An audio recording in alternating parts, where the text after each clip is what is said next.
Just wait for about 30 seconds. Wish. Sounds good.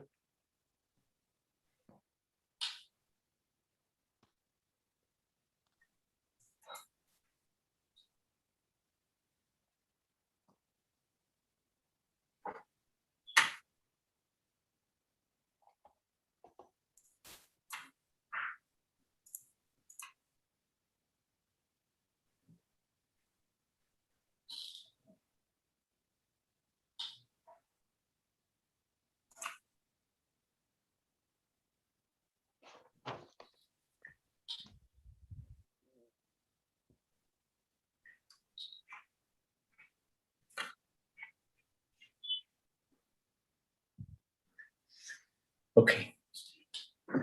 Hi, Namaskaram, and good morning, everyone. Good afternoon or good evening, wherever you're from. So this is Chaitanya here from Perceptive Analytics. A warm welcome to all of you to this fireside chat with Yogesh. Hey, warm welcome, Yogesh. Thank you, Chaitanya. Excited to be here. Appreciate everybody's time. It should be fun. Great. So he has about 20 years of experience, and he has worked across financial services and technology. So Yogesh, why don't you introduce yourself a little bit more to the audience? Thank you. Thank you for the opportunity and excited to be here. As you said, I have roughly 2 decades of experience.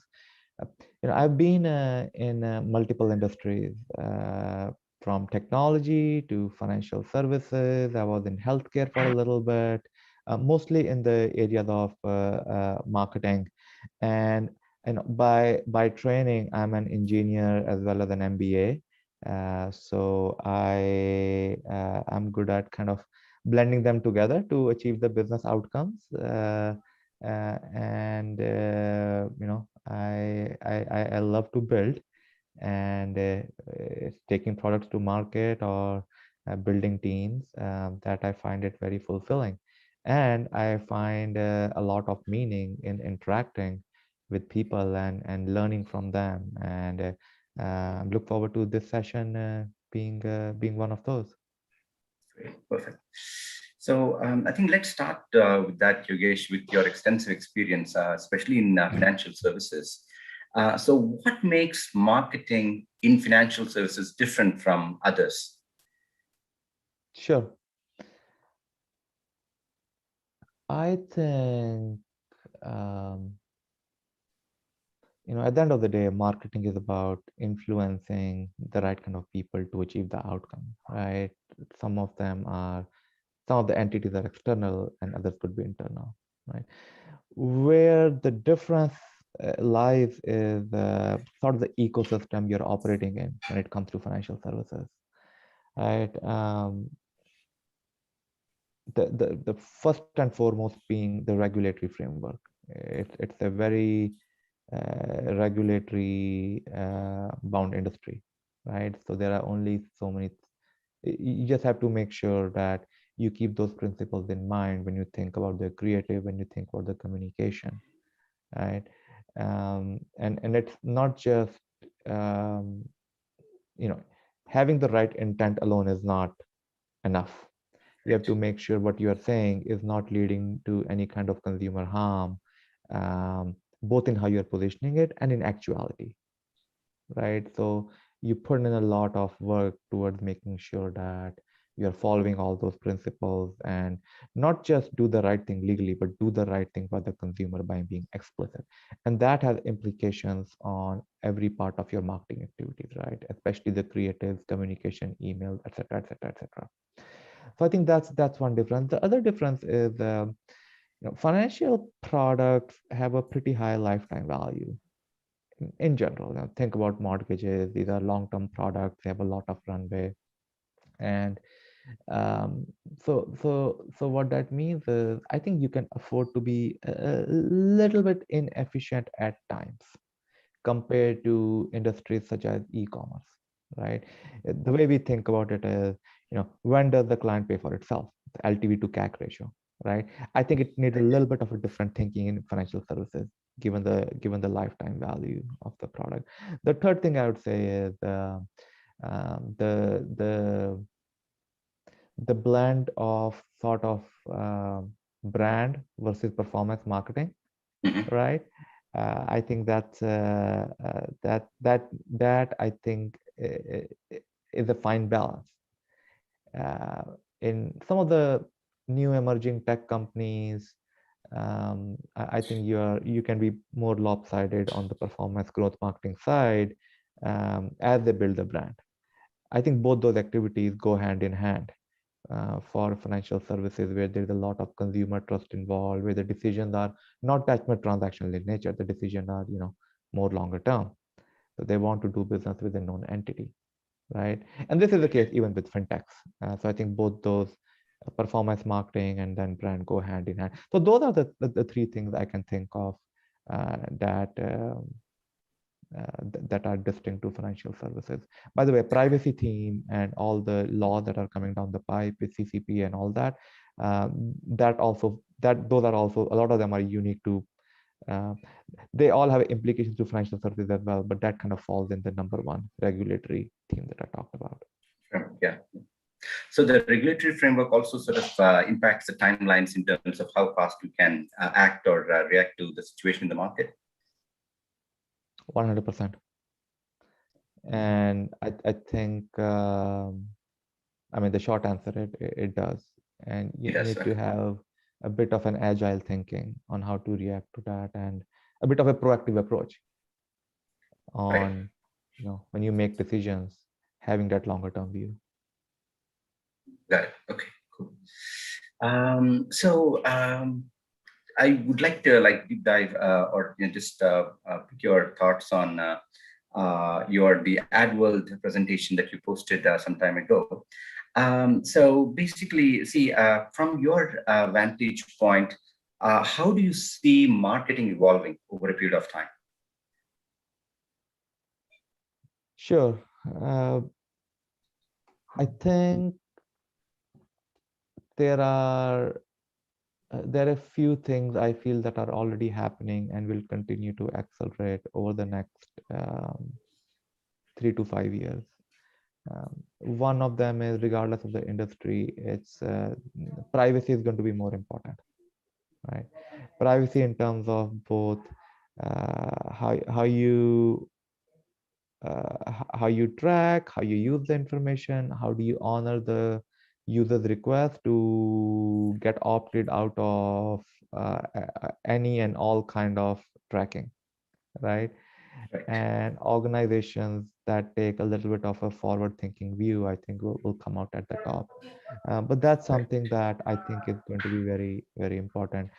Um, when I think about the shifts, you kind of follow the consumer, right? And Right. and Yeah. and that Absolutely. becomes, and we have to adopt to what that's we have to adopt to where they're going and meet them where they are. To that end, I think there is going to be a lot of the product discovery right now starts at Google, right? And half of it is still words getting typed into search engine, right? Right. A lot of that is going to shift into over to voice assistants, Alexa's, Google Homes, etc. And that has some But is that implications. so? I mean, when you use voice, right? I think, see, there is a limited amount of output it can give, right? So, unlike, for example, Google, right? It does give you, I mean, theoretically millions of results, but at least people can go through the first few results and then figure out what they want, etc. But in a voice kind of a scenario, which is sort of unidimensional, sort of, right? So you can it takes much longer for you. If the first result is what you're looking for, great, but you don't really have a mechanism to say, just like, for example, what Google does, right? So it gives you X number of results, and it can then, sort of look into the data as to what is it that people are preferring and probably even converting, etc. But that is sort of very difficult with voice. So, do you? I'm just trying to understand what data you're looking at, and how you what you think. I'm just trying to understand more. Yeah, I think there were two things there. So let me make sure I'm answering the right thing. So it sounded like the first point you mentioned was around limited interaction, right? It's more of Right. a Q&A, Yes. right? And There's and scope for maybe one answer, really. sure. I think on that, it's getting better at interaction. Um, that said, that's what that does is uh, that shifts a lot of onus to SEO marketers and the engineers and the product people to get the SEO right. Because one of the if you know one of the key factors in the ranking is the page speed and the load times, etc. Right? It's Right. kind of the Right. same thought process Yeah. for if you think about it from a user standpoint, Right. from voice assistants. Um, so the implication for that is that we need to think holistically an omni-channel view of where the consumer can be, and your marketing and the content that you present, regardless of the medium, um, needs to make sense and needs to be answering the question. Right. So, yeah, So probably what you're saying is a certain percentage of the searches will go to voice searches, right? correct.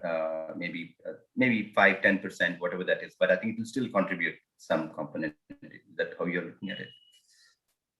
I think from everything I've heard, I think two-thirds of the searches over the next 5 years, Oh, like right around 65% is what I'm okay. hearing, are going to start with voice assistants. Oh, And wow. then Okay. they'll evolve with time.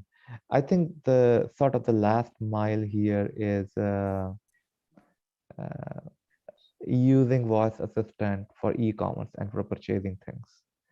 There's some of Right. that is happening. You kind of Right. order your food and you order, Yeah. Ubers, etc. Yeah. But I think that's where the a huge opportunity is on both sides. Uh, how does it get sophisticated to capture your preferences and make the recommendations, give you the options to go beyond just the first question, and then how can marketers benefit Right. from the placement that they get? Right. So yeah, so that's going back to the trends. I think that's we'll see more and more of that. I do think, especially after post COVID, um, it's increasingly competitive, uh, especially in performance marketing. We'll see a lot of innovative thinking when it comes to retaining the existing clients as against acquiring new ones, right? If you think about it, you could argue when you think about Yeah. growing the business, a client retained is a client acquired, Yeah. And right? even more so in industries like finance, right? For example, then so I mean, as the relationship with a customer grows over a period of time, the relationship value would really probably multiply, right? With people, earning more or otherwise doing better financially. So that will translate into much more in terms of relationship value. That's right. I think that's exactly right. So all the more reason to work towards retaining them. So I think that's something that you'll see. I think you'll see more folks putting more emphasis on client satisfaction, NPS, enhancing the depth of the relationship, etc. Um, I think on an ongoing basis, I would say, I think we'll see a little bit more focus on the measurement, trying to understand the attribution and incrementality, and what tactic is contributing to what. I think we'll see we have come a long way. I still think incrementality is not a thinking that's embraced by across the board um, in its earnest, and we'll see a lot more of that. Uh, yeah, those are the some, and there are a bunch of others. Um, I want to be I want to give the space for more questions, and so I'm going to stop there. Right. In fact, okay, great. Awesome. So, in fact, one of the questions that we have, so we have um, In fact, some of them, Faraji, and we also have Neil Foley asking about. So in fact, Neil's question is a bit different. I'll talk first about Cecilia and Faraji. These two, they would like to ask, hey, so, over a period of time, because of COVID, right? What kind of changes did you have to make in your marketing campaigns? How has effectively COVID changed marketing? So this is the question I have for you. Yeah. I'm going to answer it as in a little bit of a broader fashion. And there is the business, the business, and then there is the people business. Right. And marketing is very cross-functional. So people business is, a part of actually results business as well. So let's start with the results business.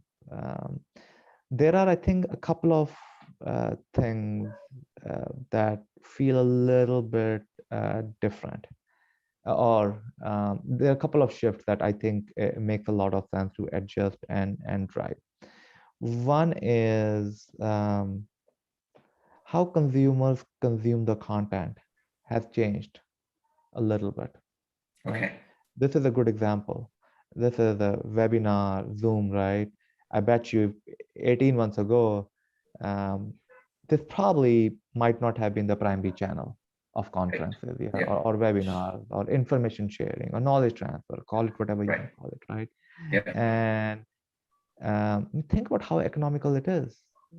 Like, there are conferences that used to charge, a couple of grand, and now they're virtual, right? There's so much economies of time, economies of scale that have been introduced, right? And that extends to marketing as well. Events, virtual events, as an example, is a tool for deepening the relationship, right? Et cetera, et cetera. And this is a paradigm change. I think so. That's an example where sort of the interaction and how they consume the content and how they interact with brands, that's going to change. I also think in the same vein, they would prefer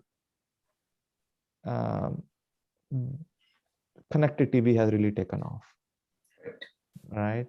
The content consumption is 2x than it was, closer to 3x than it was 18 months ago.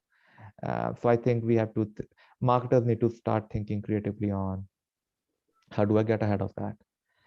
Problem with connected TV is right now is the attribution is difficult. So how do we connect the line for a user that's jumping from connected TV to Google search, etc. Right? And I think, and just overall, one of the things I've also observed is there's a need for the consumers or the users to really have an in-person interaction with the brand, more than just digital, right? So I think those are the three things that kind of fall in the consumer behavior and how they want to interact with the brand. That's going to be different if I take a consumer point of view. From a business point of view, as I said, it's critical to focus on the existing client and deepen the relationship with them. The third thing I would say is sort of the business of people, right? I think as anybody who's managing marketing, regardless of the level, it's about influencing, right? We are dependent on 6 to 7 other teams to get our job done. Creative, analytics, etc., etc., etc. You product sales, etc. Right? And there was a lot of change management involved when we went into hibernation, right? As we are coming back, either full time to work or part time, hybrid, whatever it is, we need the same amount of change management, right? I think it's very critical to bring people along with you and make sure there are structures, incentives, communication flows in place that allows them to thrive as a marketing team. Okay, got it. Great. Awesome. We'll go to the next question from Neil Foley. The question is, how is First Republic Bank adapting to the consumer identity theft and SMB fraud?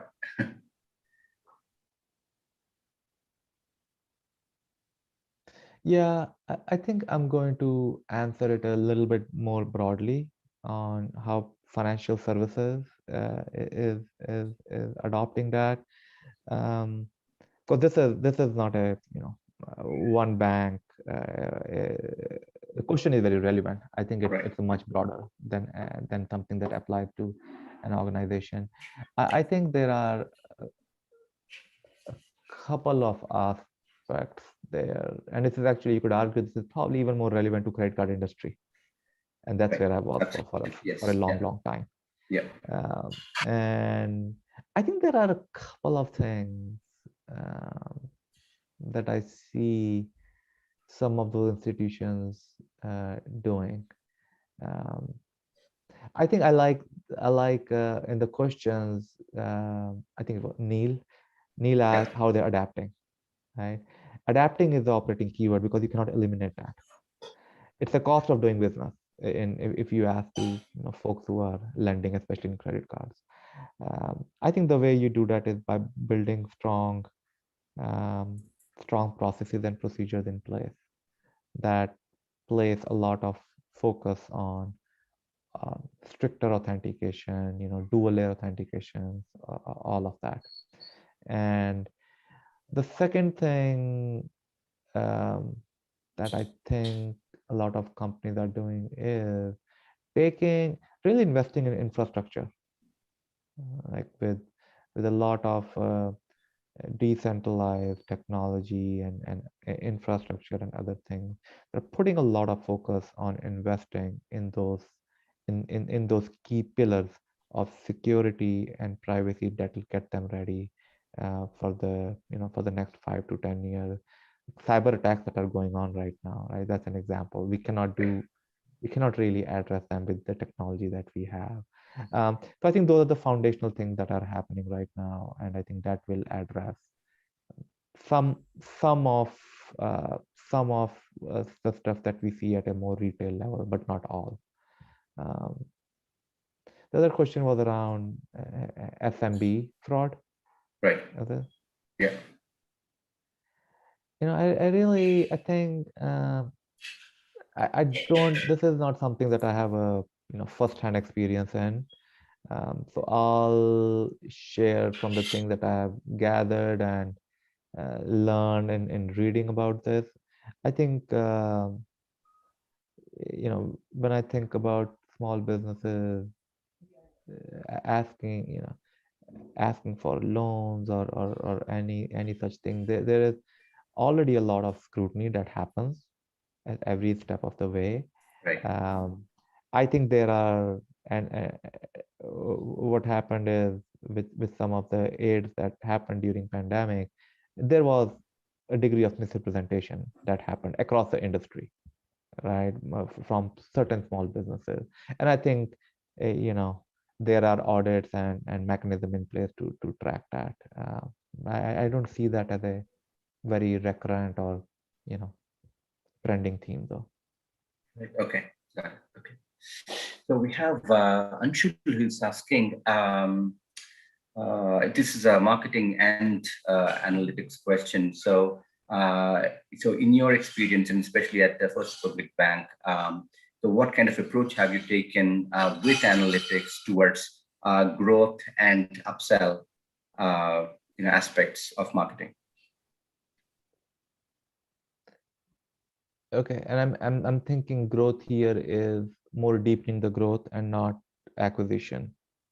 So it is acquisition, basically acquisition and sort of more engagement. Okay. So sounds like it's acquisition as well as deepening the engagement with the existing clients or existing customers. Right. Yeah. So yeah. I think some of the themes. So I'll go back to some of the things that we discussed. One of them is taking a very data-driven approach on what's working, what's not working, setting up the right experiments, having incrementality, and all that.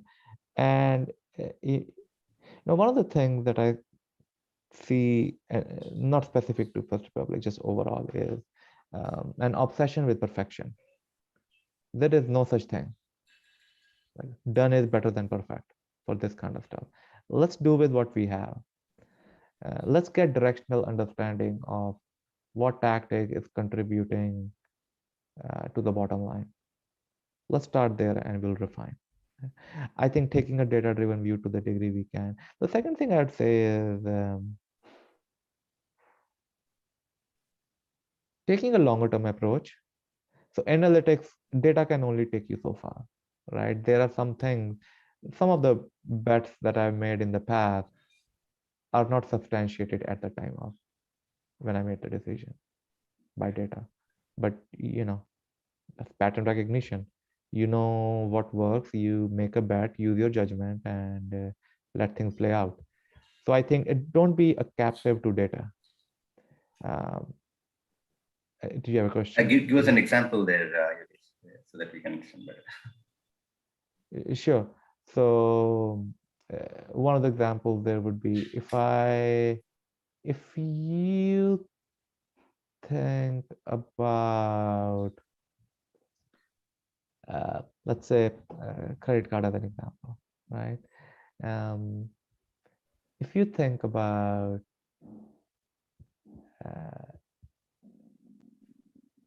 one of the challenges that organizations face is decreasing the average handling time, right? And so that's why you have, IVR, you have thousands of options there, with the hope that the consumer will self-service and that will cut on the average handling time, right? And there are some other, that's a simplified version of the reason, and there are some other KPIs as well that they're trying to hit. It is a little radical to so one of the things that we did in my prior organization is provide an upfront ability to the clients to speak with an agent right away. Right. Give them, they can either choose to go through the self-service menu or they can choose to talk to the agent, right? That's not a decision that you can justify from a spreadsheet. But that's the right kind of decision if you take a consumer view. There's an insight, they want more human interaction. They think, the menu, for whatever reason, they find it confusing, they find it, they're not able to get satisfactory answers. So is that something you would offer to, let's say, your top X percentage clients, or you would sort of offer to everybody? That's a good question. I would offer it across the board. That's personally speaking. I think one of the things that you have to be very careful of is discrimination or perceived discrimination among your client base. Okay. No, but as long as it's an offering within the sort of, maybe you can say you opt in to this particular package, right? And then you get this kind of service. I think that's legit, I think. I think that's right. So I think there's a nuance there. You're right. Like if you're paying for business class, so there is a differentiated treatment there. However, when the difference is not that clear, if it is a free credit card, as an example, right? There are no fees. I think it's hard to make the argument where you are treating a set of customers different from others. Right. But I thank you for pointing out that nuance. I think there's a nuance there in terms of, when differentiated treatment is acceptable and fair versus when it's not. Right. So in the audience, if you have any further questions, you can either ask in the Q&A feature of Zoom, or alternatively, you can also, if you're on LinkedIn or Twitter, you can just ask the question in and we'll take up those questions. So Yogesh, we have one more question here before I go back to some of the market related stuff. So Yamini Harikrishnan, she's asking, How to keep up with competitors in the market? Uh, what do you think? It's a great marketing question. How to keep with competitors? I'm going to flip it on its head, and I'd say if you stay close to the consumers, if you know where the consumers are going, and if you can kind of predict the trends and get ahead of the trends, I think that's probably the best way to prepare and even stay ahead of the competition. It looks like I'm frozen here. Can you hear me? Can you hear me? Yeah, I think you're back, and yeah. So where did I lose you? No, I think we heard you, Yogesh. I think your video froze for a minute, but we heard you. Looks like there is a connectivity issue for Yogesh. Okay, he's back right here. Okay, hey, welcome back, Yogesh. Yeah.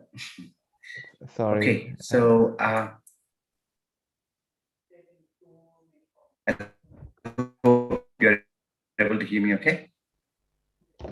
I'm able to hear you all right. I'm making a quick change to my location, so we do not have this connectivity issue. Sorry about that.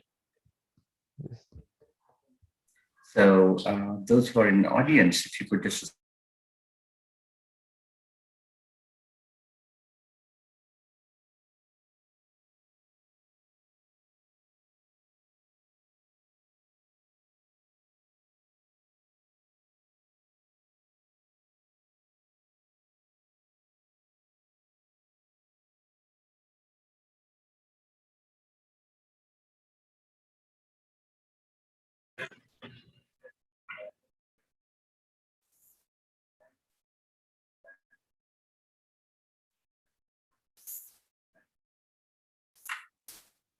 okay, I think we're back here. So, Yogesh, are you able to hear me okay?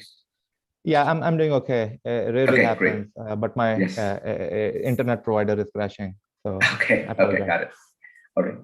So, so let's get back to some of the other thoughts. I think so I had a chance to look at some of your articles, PPTs, etc. So, you talk about the aspects in a marketing function that can create like 10x difference, right? So, what are some of those? Can you just talk about those, Yogesh? Sure. I think there are three things that I think about when it comes to 10x. The first is just getting the people part right. It doesn't get more important than that. Have the right folks on the bus. I think it's important in marketing organization and how we structure the teams. And what we are solving for there are how do we minimize the silos. Reporting structure is important there. So that's kind of sort of the people and structure aspect that's very critical to get it right. And that involves some trade-offs, making some tough decisions, etc., etc. The second aspect I would say is getting the culture right. Right. And what I mean by that is, good marketing organizations thrive on experimentation and kind of stay at the bleeding edge and pushing the boundaries, pushing the envelope. That involves experimentation. Involves failure. So how do you build the psychological safety where you encourage the risks, right? As well as provide the air cover when things don't go well. Yeah. So I think that's a very critical aspect. And the third thing I would say is decision making. Like the worst thing we can do is doing things because so and so said so. I think to that end, what really helps is having almost a matrix of hey, this is our best guess on the outcome. Does it kind of we have agreed upon criteria for what to work on. This is a prioritization. Does this hit the does this meet the criteria? Right. I think those are the things I would say put together lead to a very strong performance marketing team. There is one fourth, actually, there is one other element there, and I'm Correct. seeing more and more of this. That is ability to balance the short term and the long term Right. with performance and brand marketing. Right. You Okay. cannot, it's hard for me to see if you're going to be in business for a long term. It's hard for me to see how you can do that on the back of performance marketing alone. You got to invest in the brand. Right. Okay. So also on the experimentation front, I totally agree with that, Yogesh. So oftentimes it is so your logical mind may not say that, hey, this is going to work, for example, but when you experiment and when you actually do it, you'll be very surprised with the results, right? So that's all the more reason why it is always experiment, experiment, experiment. Because I think these days the great thing is you can experiment, just for a short while, right? See how it works, and if it does give you the performance lift, then you can scale it up, right? Right. And in my own experience too, it is very easy for me to see it many times where we get a 30% lift in performance, right, just by making minor change. So that's great. So I totally agree with your point. So let me just take up some of the other questions. Um,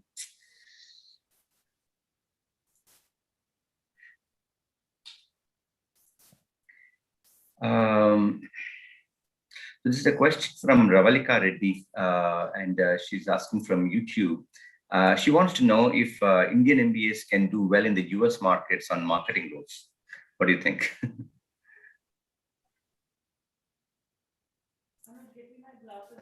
It's hard for me to, uh, I don't think I'm equipped to answer that question Okay. because I haven't All right. had direct experience with managing Indian MBAs Okay. in the US market. I mean, a lot Indians do really well in marketing from Okay. what I have seen. And I answer it a little bit more broadly. I think um, when I decided to quit my job for marketing, it was, I think diversity was on the lower side in marketing function. And I knew going in that's a challenge. The companies available to me when I went to business school, the universe was way smaller than it is right now. So over time, I think you see a lot more diversity in marketing, Right. especially in the more data-driven marketing right now for the past 5 or so years. So the chances of, I think foreigners in general, I'm saying Indian, but I mean, diversity is more than Indian. It's just, you know, it's diversity in thinking, diversity in background, diversity in operating styles, uh, behavior, etc., etc., etc. Right? You see a lot more diversity in marketing organizations than it was uh, a decade ago or even 5 years ago. Right. So one last question, Yogesh, before we close. See, when you look at all the marketing sort of initiatives that you may have taken in the past, about let's say couple of years, okay, maybe a little bit pre-COVID, with the rest of it being COVID time. What do you hope you have done more of?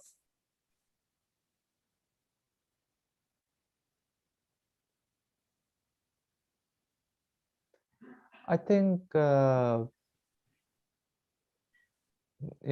kind of again, I'm going to answer it a little broadly. Okay. I think there are, I think a couple of things as I look back, I could have done a little differently, um, or take a different, or done the same way but adopted a different tack, whatever you want to, however you want to position that. One is taking more risks. I think when it comes to marketing, I think a lot of time um, you grow because you try something new that no one else has tried, and that comes with its share of failures or chances of failures, right? I wish I had experimented more and failed more. Okay, What that that's would have great. done is that would have gotten where I am in my career, and not career from title standpoint, just from what I have gathered and what I have learned. Right. I could have shaved off another year. I'm just making Got it it. up. Who knows, Yeah. right? But being a little bit bold on uh, taking the risk, experimenting more, being those kind of things, I think would certainly be something I would do more. The second thing that I think I'm good at, but it's something I've gotten good at, but is critical, and especially it wasn't that obvious to me, even I was subconsciously doing that in the starting days of my career, is change management, bringing people along with you. If people are bought into your vision, they are excited, they are motivated, I think that's half the battle. Right? I I think think that's the those case two, everywhere, Yogesh. Right. I think yeah, whether it's in family, whether it's wherever you are. I think I think in at that's right. work, wherever else. Right.